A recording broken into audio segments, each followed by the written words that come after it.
Phoenix Super LPG finally papasok na ulit sa semifinals. Pinaiyakang Meralco Bolts. Duguan at putok ang bibig ni JB Mocon. Maling bola naman ang nakapa ni Tyler Tio. Kompleto nang maglalaban-laban sa semifinals. So heto na ang huling laro sa quarterfinals. Matira matibay do or die game sa pagitan ng Phoenix Super LPG at Meralco Bolts. Sa tindi ng tapatan ng dalawang team na to, last game inabot ng triple overtime. Kung sinong mananalo this game, siya na ang kukumpleto sa semifinal cast at makakalaban ng naghihintay na Magnolia Hotshots. Well, opening quarter kasi simula pa lang binigyan agad ng playoff foul ni Clipodge ang import ng Phoenix Super LPG. Sa sumunod na possession, mata naman ni Alain Maliksi ang aksidenteng nasundot ni Jason Perkins. Mainit agad ang laban, take over si Jonathan Williams na agad nagtala ng double digit. Bumabawi si J. Will, especially sa free throw lane na ikinatalo nila last game, shooting 4 of 4, hindi pa nagmimintis. Bukod kay Williams, nakascore na rin lahat ng kanilang starters, habang sa Bolts kataasan na ang 7 puntos ni Chris Banquero. Natapos ang opening frame, abante ng 8 ang Phoenix Super LPG, 30-22. Second quarter, off the bench, instant impact agad si Richie Rivero sa kanyang backdoor layup. Gandang drop pass pa kay Jason Perkins na na-convert sa end 1. 2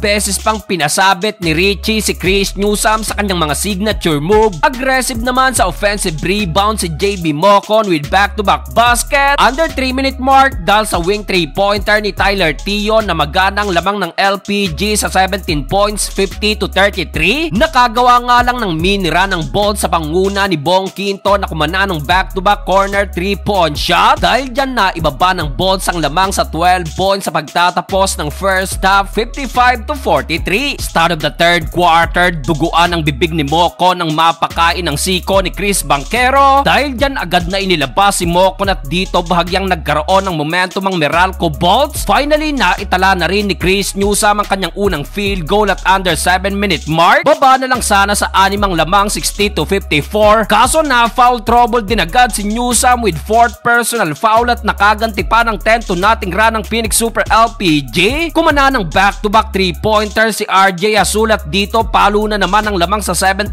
points, 71-54. Naputol na lang ang run na yan pagbalik ni Newsome, one-handed slam dunk. Yun nga lang nanatiling mainit ang outside shooting ng Phoenix. Nagsa-celebrate na rin ang kanilang bench. Natapos ang third period, abante pa rin ng 15 points ang LPG, 77-62. Fourth and final quarter, tila deja vu yata ang mangyayari dahil heto na naman ang Meralco Bolts. Mainit na kumanaba naman ang 11-0 run at baba na lang agad ang lamang ng LPG sa 4 na puntos, 77-73. Naputol na lang yan dahil sa putback layup ni Jason Perkins. After niya namilipit sa sakit si Sean Miller, abay maling bola ba naman ang nakapa ni Tyler Tio. Dahil dyan natawagan si Tyler Tio ng flagrant foul penalty 1. Wala nang 1 minuto dahil sa layup ni Clipodge, baba na lang ulit ang lamang ng LPG sa 4, 85-81. Yun nga lang kinapos na sa oras ang Bolts, iyak si Hodge at papasok ng LPG sa semifinals.